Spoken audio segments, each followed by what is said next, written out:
Hi, my name is Rabbi Sandy Zisser. Welcome to Judaism and the History of Messianism. It's an excellent topic if you want to have a heated argument with someone. The concept of a Jewish Messiah, or the arrival of the Mashiach, or the concept of a Messianic era is definitely one of the best arguments you could have with someone other than the argument of free will, which it's my free will not to have that debate.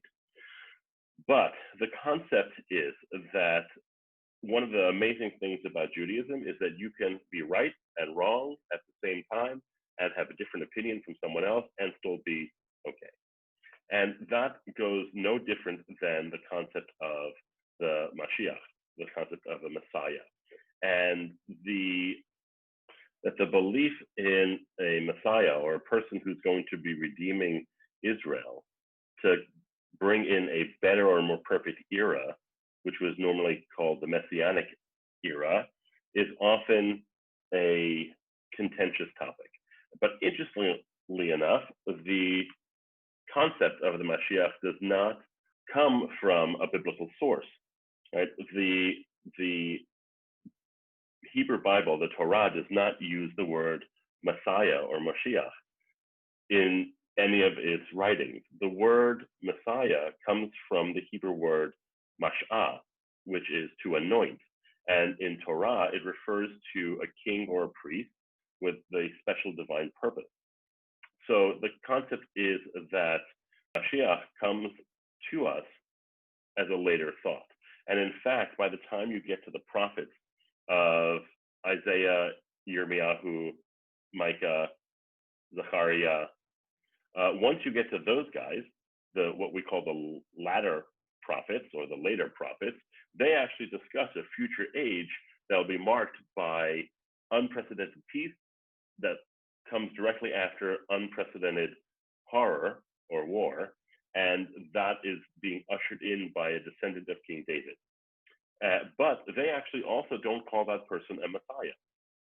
So what we're going to do first is take a look at some sources to see where the concept of a biblical Messiah comes from and what we actually are talking about. So let's look at some text. So let's take a look at the biblical foundations for this concept of Olam Haba, or the world to come. So to do that, we actually have to go to one source in Torah, and it looks at Bamidbar Kaf Daled, which is Numbers 24, verse 14. And now, as I go back to my people, let me inform you of what this people will do to your people in days to come. And this concept of the world to come is then played out in the latter prophets as we take a look at them. So for the description of the Mashiach, we're looking at some of these texts. So the next three texts are descriptions of the Mashiach and what this person would be like. So we start with Yirmiyahu in Jeremiah chapter 23, verse 5. See, a time is coming, declares the Lord, when I will rise up a true branch of David's line. He shall reign as king and shall prosper, and he shall do what is just and right in the land. So here in Yirmiyahu, in Jeremiah, the description is that God is going to bring about someone from the line of David to reign as king, and everything will be right in the land. Things will go correctly. And in Isaiah chapter 11, verse 2 through 5, Yeshayahu says, the Spirit of the Lord shall align upon him, a spirit of wisdom and insight, a spirit of counsel and valor, a spirit of devotion and reverence for the Lord.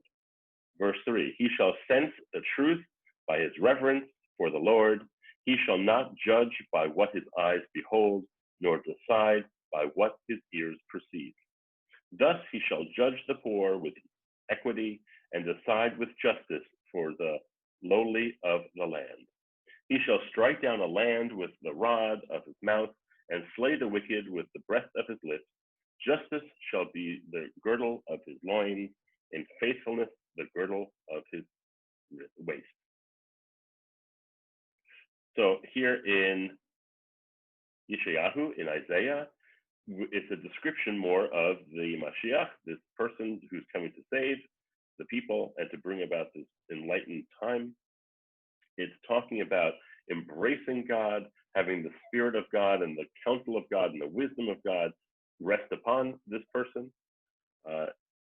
Of course, also by this description, it's also a male descendant of David. You see, he's using he.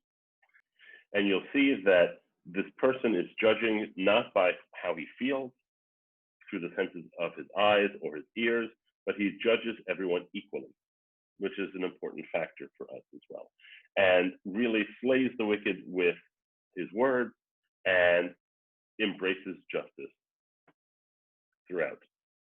Yirmiyahu in Jeremiah 33:15,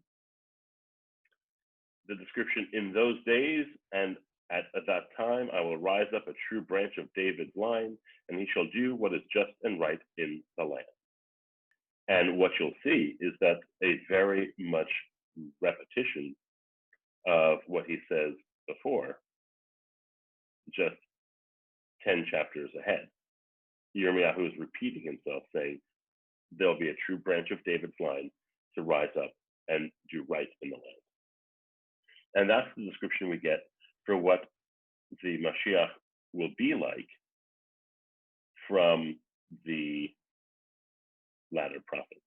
Now, what's the Mashiach's job according to them? So Ezekiel says in chapter 38, verse 16, and you will advance upon my people Israel like a cloud covering the earth. This shall happen on that distant day. I will bring you and my land, and the nation may know me when before their eyes I manifest my holiness through you, O God.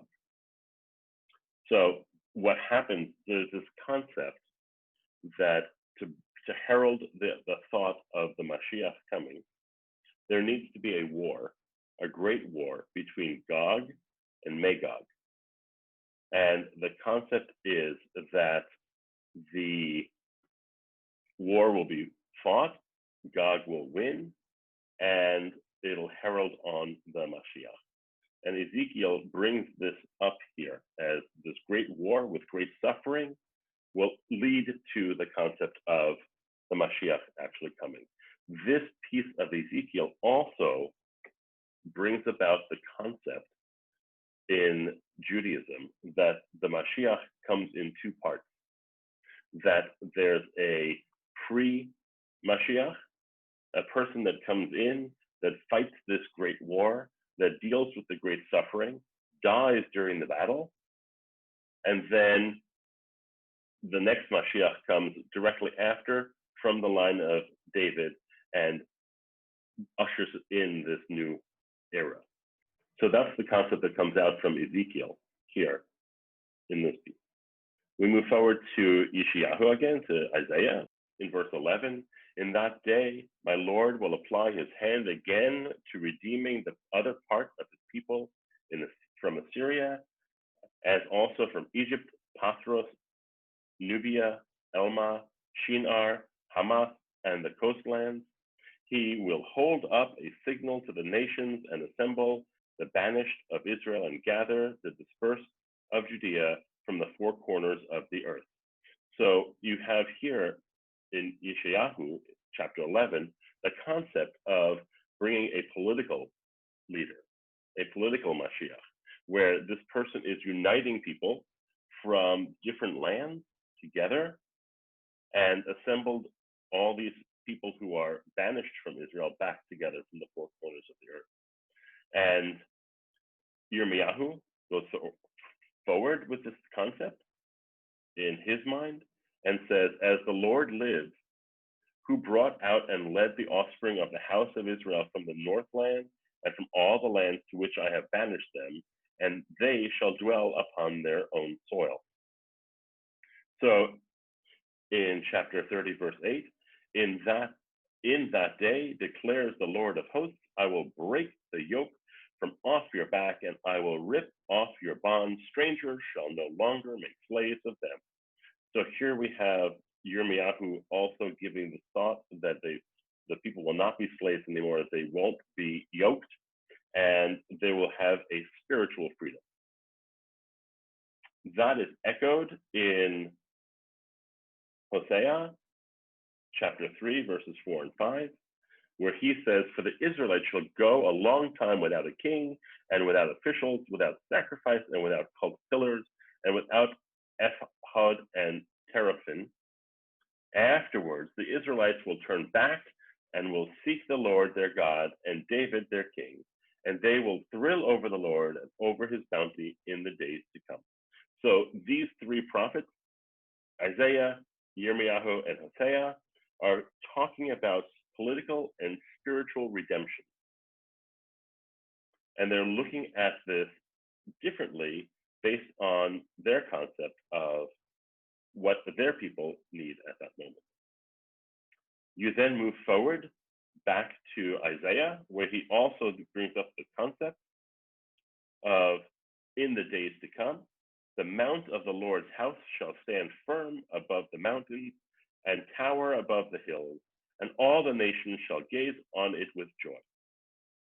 And the many people shall go and say, come, let us go up to the mount of the Lord, to the house of the Lord of Jacob, that he may instruct us in his ways, and that we may walk in his paths. For instruction shall come forth from Zion, the word of the Lord from Jerusalem. Thus will judge among the nations, and arbitrate for the many peoples, and they shall beat their swords into plowshares, and their spears into pruning hooks. Nation shall not lift up sword against nation, and they shall never again know war. Which, of course, gives us the famous line, Lo yiseh goy al goy cherev, velo yilmadu od milchama. And you have the concept of Isaiah here speaking about the establishment of a Torah government in Israel, where the laws will be coming from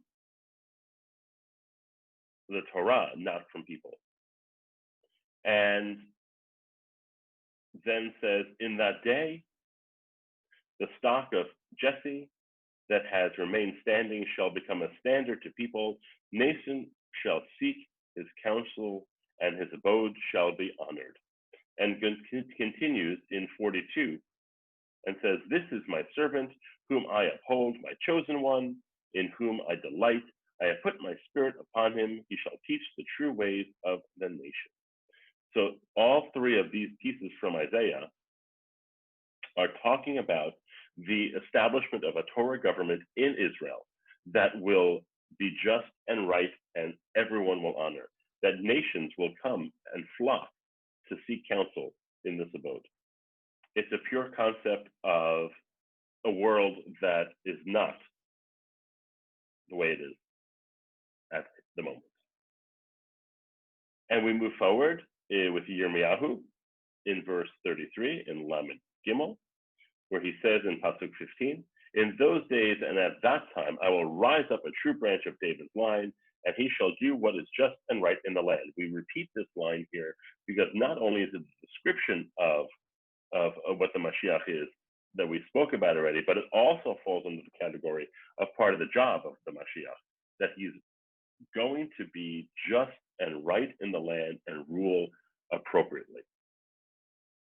You go to Yirmiyahu a few psukim later and says, nor shall there be an end to the line of the Levitical priests before me, for those who present burnt offerings and turn the meal offerings to smoke and perform sacrifices. These are the people that will carry on the line. And what we're looking at here is this concept of rebuilding the temple. That's where this comes from, where the line of the Levites, where the priests continue on forever. There's no end to it. And the concept that Yirmiyahu is talking about here is rebuilding of the temple and reestablishing worship at the temple mount itself. The concept back here in verse 15 is reestablishing a Jewish religious court as well, where this person will come and judge fairly and arriving there. So you're coming up with this concept of the job of the Mashiach after this great war and the great suffering is to bring in a redemption of political and spiritual nature. It's to establish the Torah government in Israel, and it's to rebuild the temple and re-establish worship at the temple, and to re-establish a Jewish court that will be in charge of the fairness of judgment. Okay, now let's move a little more forward and looking at what a messianic age could look like based on these prophets' predictions. So we start with Yeshayahu, with Isaiah, chapter 2, verse 4. He says, "Thus he will judge among the nations and arbitrate for the many people, and they shall beat their swords into plowshares and their spears into pruning hooks. Nation shall not lift up sword against nation, and they shall never again know war." Again, we've quoted this before as part of the job, but what we're also doing is looking at the age in which this Mashiach will be, is that it is a peaceful coexistence.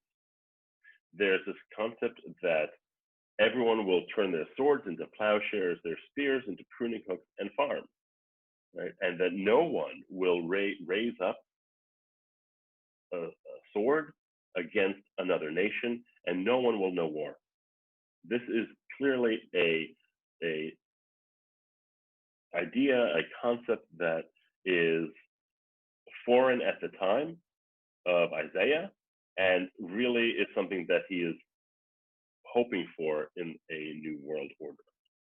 You move forward with Isaiah into chapter 11 in Yud Aleph. "The wolf shall dwell with the lamb, the leopard lie down with the kid, the calf, the beast of prey, and the fatling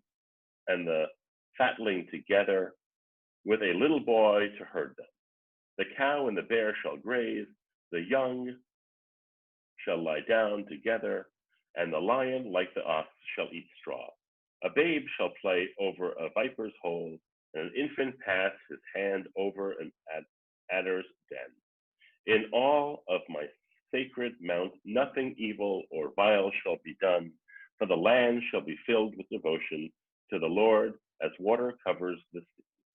This vision that Isaiah has in chapter 11, verses 6 through 9, is that the laws of nature will physically change, that the wolf and the lamb will dwell together, the leopard would lie down with the kid, the calf, the beast of prey, and the fatling together, and a little boy would herd them all. The concept that nature will change, that they will no longer be predatorial animals. There will not be prey and predator, right? That the bear and the cow both will eat grass. No one will eat each other. There won't be any meat eating of the animals, and that everyone will be peaceful. This is for sure a messianic age, if we've ever seen it, according to Isaiah. He continues with this concept in Psukim Yud Aleph and Yud Bet in 11 and 12, and says, "In that day my Lord will apply his hand again to redeeming the other part of the people from Assyria, as also from Egypt, Patros, Nubia, Elma, Shinar, Hamath, and the coastline. He will hold up a signal to the nations and assemble the banished of Israel and gather the dispersed of Judea from the four corners of the earth." So again, we've seen this topic before in the role of the Mashiach, but it also ushers in this concept of returning Jews from exile as a new messianic age. That peaceful coexistence will happen, the laws of nature will change, and every Jew from every corner of the earth will return to Israel and return to the land. And that is his vision of a messianic age where everything is turned on its head and things are different. Jeremiah in chapter 23, verse 8, goes on to say, As the Lord lives, who brought out and led the offspring of the house of Israel from the northland and from all the lands to which I have banished them, and they shall dwell upon their own soil. So here, Yirmiyahu is talking about the exile return, and continues on in chapter 30. For days are coming, declares the Lord, when I will restore the fortunes of my people Israel and Judah, said the Lord, and I will bring them back to the land that I gave their fathers, and they shall possess it. So he's looking at this concept of the Messianic age for him is that there's a return from exile, that everyone will come back to the land that God gave the biblical patriarchs, and everyone will live there together. We turn to Hosea, chapter 3, Gimel, verses 4 and 5.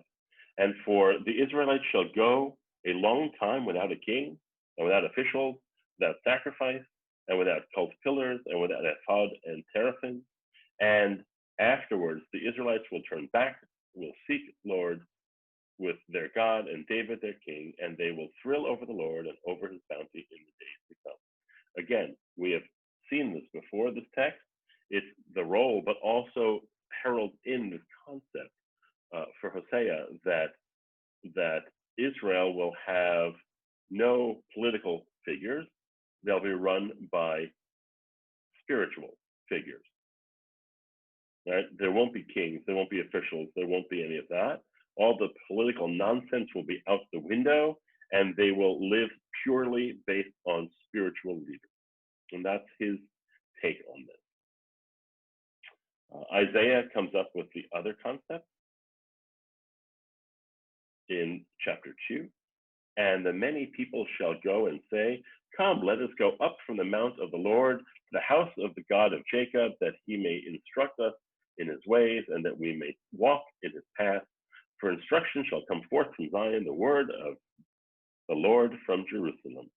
And the concept for Isaiah here in his Messianic age is that the entire world will recognize God as the true God. And that is continued on in this concept. And in that day, the stock of Jesse that had remained standing shall become a standard to people. Nations shall seek his counsel, and his abode shall be honored. We've seen this text also before as the role of the Mashiach, but also part of this Messianic era where the whole world recognizes God. So we bring it back. And then Micah gives us this concept as well and says, and the many nations shall go and shall say, come, let us go up to the mount of the Lord, to the house of the God of Jacob, that he may instruct us in his ways, and that we walk in his paths. For instruction shall come forth from Zion, the word of the Lord from Jerusalem. Thus he will judge among the many people, and arbitrate the multitudes of nations, however distant, and they shall beat their swords into plowshares and their spears into pruning hooks. Nation shall not lift up sword against nation, they shall never again know war. And again, this concept which we've looked at as the role of the Mashiach also ushered in this age of the Mashiach where everyone recognizes God, where everyone follows God, and there are no more bad things that go on. There are no wars. Zechariah also gives that concept, and the Lord shall be king over the earth. In that day there shall be one Lord and one name of God, that the entire world embraces God. So the concept here for these prophets is very much a messianic age that transforms the hardships and turmoil that they are currently living in to be a better place to live and to be. Now, the concept for us, of course, is that this messianic era is always heralded and always ushered in because of the bad times that people are living in. There must be something better, because otherwise, what are you striving for?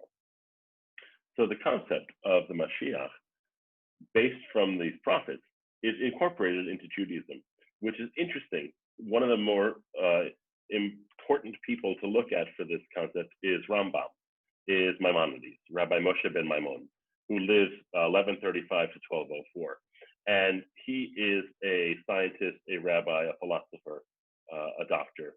And he regards this concept of the Mashiach as a tenet of Judaism. So much so that he incorporates it into his idea of what it means to be Jewish. Now, what would make him someone who is a rabbinic scholar, a famed physician, a philosopher, pursue this concept of a Mashiach? So how is it possible that a figure like Rambam could be invoking this concept of a Mashiach, a Jewish Messiah? It's probably because of his upbringing. His family fled from anti-Semitic persecution by a militant Muslim sect in Spain. They settle in Egypt. Rambam succeeded his father as the lead physician there. He becomes the physician to the caliph. He is a great intellectual rabbi and becomes the chief rabbi at the time. And he answers many responses that we know of. Right? He wrote lots of works and many works that helped out his community. And it's very possible that because of his upbringing, he believed that Judaism is a matter of a divinely revealed truth. And he writes this, the 13 principles of faith.